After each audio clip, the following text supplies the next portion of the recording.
नमस्कार दोस्तों। आज 21 दिसंबर है और आज के द हिंदू में क्या और क्यों पढ़ना है उसको लेकर हम फिर से हाजिर हैं। और आज जो पहली न्यूज है, कॉल टू स्पीड अप कोविड-19 जीनोम सीक्वेंसिंग। जीनोम सीक्वेंसिंग मैंने आपको पढ़ाया भी था। जीनोम सीक्वेंसिंग आप ह्यूमन जीनोम प्रोजेक्ट देख सकते हैं। 1990 में शुरू हुआ था, जो कि 2003 में जाके पूरी जीनोम सीक्वेंसिंग कर पाई पूरी दुनिया, है ना। एक जीनोम ह्यूमन जीनोम प्रोजेक्ट शुरू हुआ था। तो अभी आपने देखा होगा कि चीन ने एक ट्वीट किया है और चाइना ने कहा है कि विश्व का 10% और चाइना का 60% पॉपुलेशन जो है वो कोविड-19 का फिर से शिकार होने जा रहा है या उससे फिर से प्रभावित होगा या संक्रमित होगा। अब ये समझिए, विश्व का 10% मतलब लगभग 80 करोड़, है ना। 80 करोड़ जनसंख्या, है ना। और चाइना का कितना है, वो 60%। तो 80 करोड़ जनसंख्या यदि संक्रमित होती है तो किस लेवल पे बात होगी, है ना। यदि 80 करोड़ में मृत्यु दर 1% भी रहा, है ना, 1% की बात कर रहा हूं, तो 80 लाख लोग मारे जाएंगे। 5 से 20 लाख लोगों के मौत की आशंका की जा रही है। लेकिन 80 लाख लोग मारे गए या 1 करोड़ लोग मारे गए तो इसका मतलब समझते हैं आप? पूरा वर्कफोर्स तबाह हो जाएगा चीन का।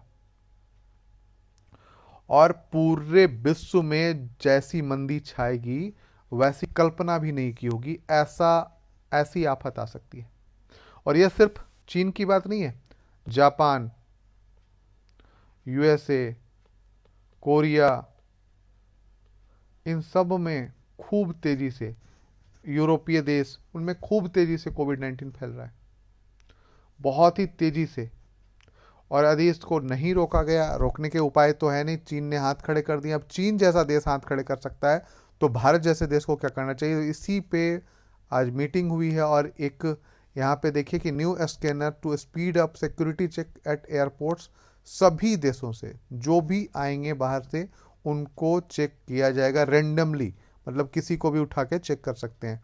तो यहाँ पे आपको ध्यान रखना है कि किसी भी देश से आने वाले यात्रियों को फिर से चेक करने की शुरुआत की जानी चाहिए और जहां तक हो सके हमें बचा जाना चाहिए। आज की न्यूज है, 3 लोग भारत में भी संक्रमित नए स्ट्रेन से पाए गए हैं, है ना। तो ये बहुत बड़ी चिंता की बात है और यदि ऐसा होता है तो बहुत सारी दिक्कतें हो सकती हैं। अगली जो न्यूज है वो HC upholds removal of teacher accused of sexual harassment of a student. खैर, ये जो हुआ उसकी बात हम बात करते हैं, लेकिन किसी भी स्टूडेंट से, कोई छात्र है जो कि मतलब क्लास 9-10th का छात्र है और उसका सेक्सुअल हैरेसमेंट किया जाता है, तो उसके दिमाग पे साइको और सोशल प्रॉब्लम हमेशा के लिए बैठ सकता है। मानसिक किस प्रकार से बैठ सकता है, तो आप ये समझिए कि वो हर व्यक्ति को उसी नजरिए से देखेगा।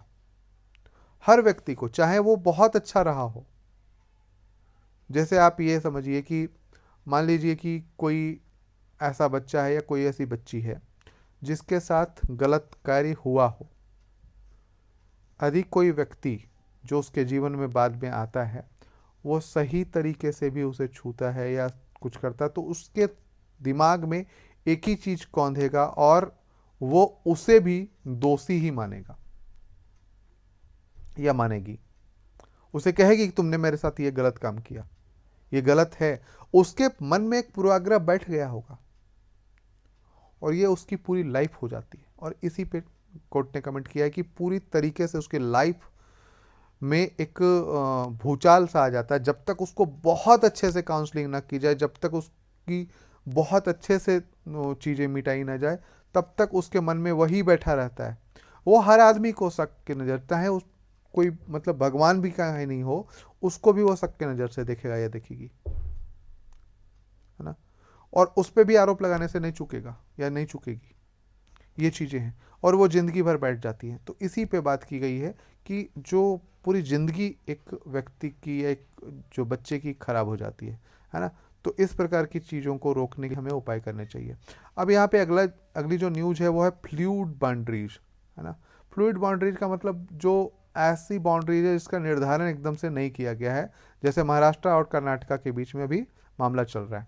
तो यहाँ से आपको ये देखना है कि और भारत में और है कहाँ कहाँ चल रहा है,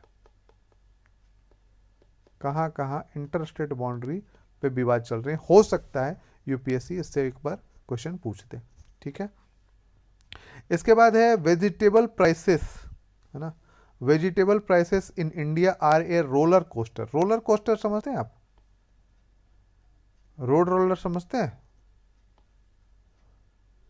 ऐसे ऐसे वाला मामला, है ना, ये समझिए, इस तरीके से जाने वाला मामला। तो रोलर कोस्टर ऊपर नीचे जाता है, उसको ये समझिए। तो इसी पे यहाँ पे दी गई है, और ये एक overall retail inflation and vegetable retail inflation, है ना, एवरी मंथ। ये इन्फ्लेशन का ये है और वेजिटेबल का ये है। देखो ऊपर नीचे, है ना, इस तरीके से हो रहा है। जैसे देखो कि यहाँ पे नीचे, फिर ऊपर, फिर नीचे, फिर ऊपर, फिर नीचे, फिर ऊपर, फिर नीचे, फिर ऊपर, फिर नीचे, फिर ऊपर, फिर ऊपर। इस तरीके से ये रोलर कोस्टर है, जो ऐसे ऐसे एक खिलौना होता है या एक झूला होता है जो ऊपर नीचे जाता है। आप रोलर कोस्टर सर्च करिए, आसानी से मिल जाएगा। तो इस तरीके से ये दिखाया गया। उसके बाद यहाँ दिखाया गया कि किस तरीके के भाव रहे हैं पूरे वर्ष भर में, इसके बारे में बात की गई है। जैसे रांची में टमाटर का प्राइस क्या रहा है पूरे साल भर में, है ना, जैसे जनवरी में क्या रहा है, फरवरी में, मार्च में, अप्रैल में, मई में, जून, जुलाई, अगस्त, सितंबर, नवंबर, दिसंबर, इस प्रकार से कैसा रहा है 2015 से लेके 2022 तक की गणना की गई है। इसी प्रकार से यहाँ पे प्याज के विषय में बात की गई है। तो प्याज सबसे ज़्यादा महंगा कब था, तो 2019 में 115 रुपये किलो बिका। यहाँ पे टमाटर सबसे महंगा कब था, तो 2017 में जनवरी, फरवरी, मार्च, अप्रैल, मई, जून, जुलाई में बिका, है ना, और फिर धीरे धीरे कम हुआ और यहाँ जाके कम हो गया। और अभी 2022 में 47 रुपये बिका है। कब, तो दिसंबर, नवंबर, अक्टूबर में, है ना।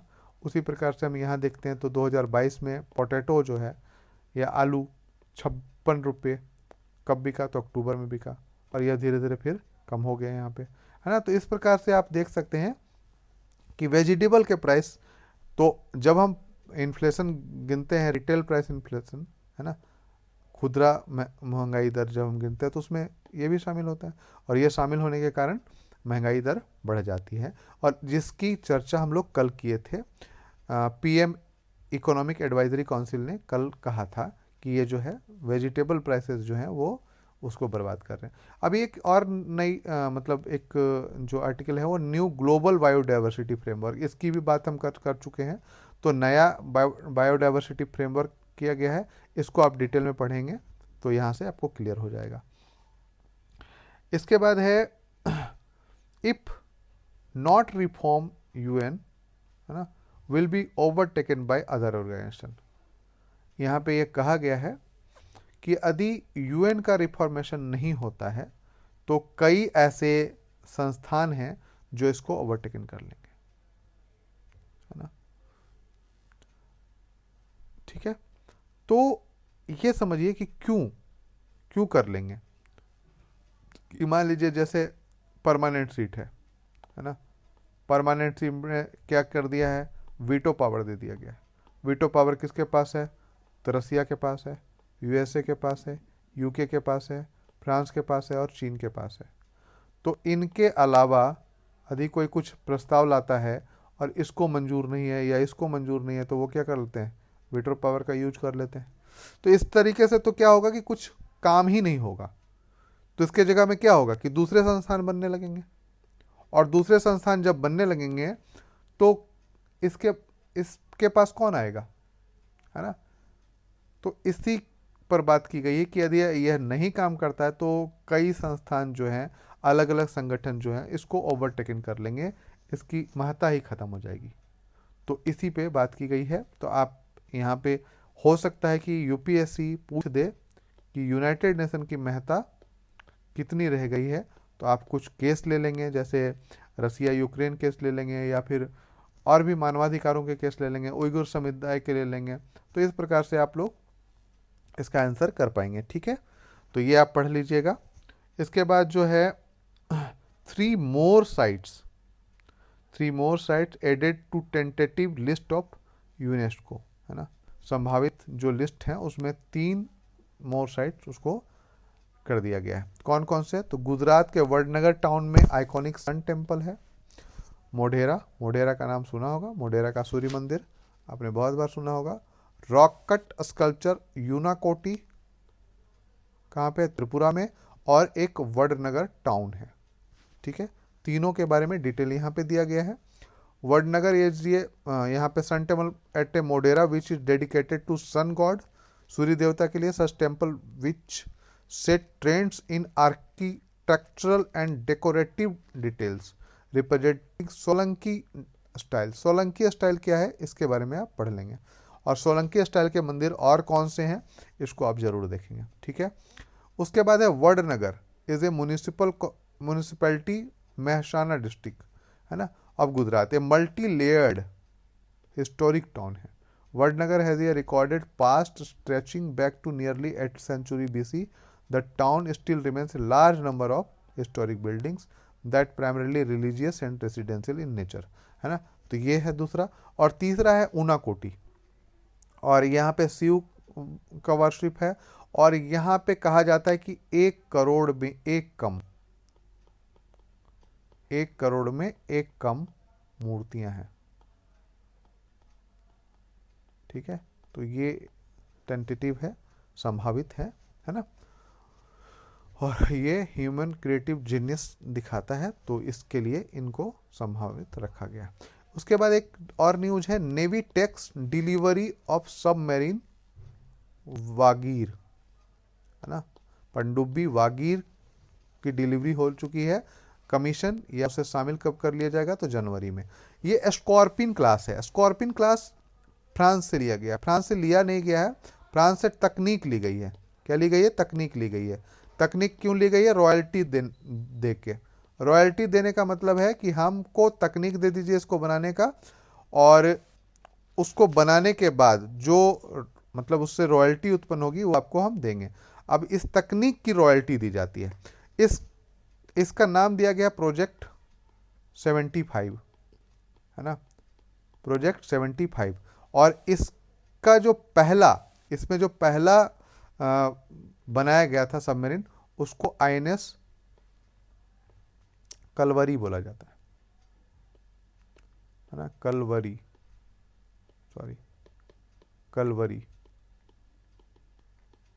INS कलवरी है ना। तो ये, और इसका ये 5वां है। ठीक है, ये 5वां है। और उसके पहले आपने देखा होगा फर्स्ट INS कलवरी, दूसरा खंडेरी, तीसरा करंज, चौथा वेला, और 5वां वागीर, और छठा जो होगा वो वाकशीर है। ठीक है, तो ये 6 हैं प्रोजेक्ट 75 के तहत। ठीक है, प्रोजेक्ट 75 के तहत बनाए गए हैं।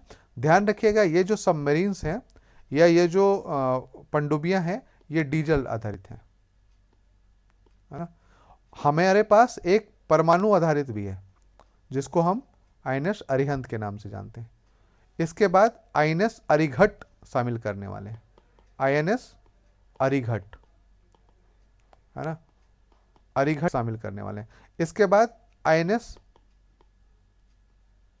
S4 कोड नाम दिया गया है, ये हम शामिल करने वाले हैं। तो हमारे पास यदि ये तीनों हो जाता है तो 3 हमारे पास परमाणु पनडुब्बियां और 6 हमारे पास डीजल पनडुब्बियां हो जाएंगी। तो ये एक अच्छा खासा बेड़ा हमारा बन जाएगा और नौसेना हमारी बहुत ही मजबूत हो जाएगी। ठीक है, तो आज के लिए दोस्तों इतना ही है।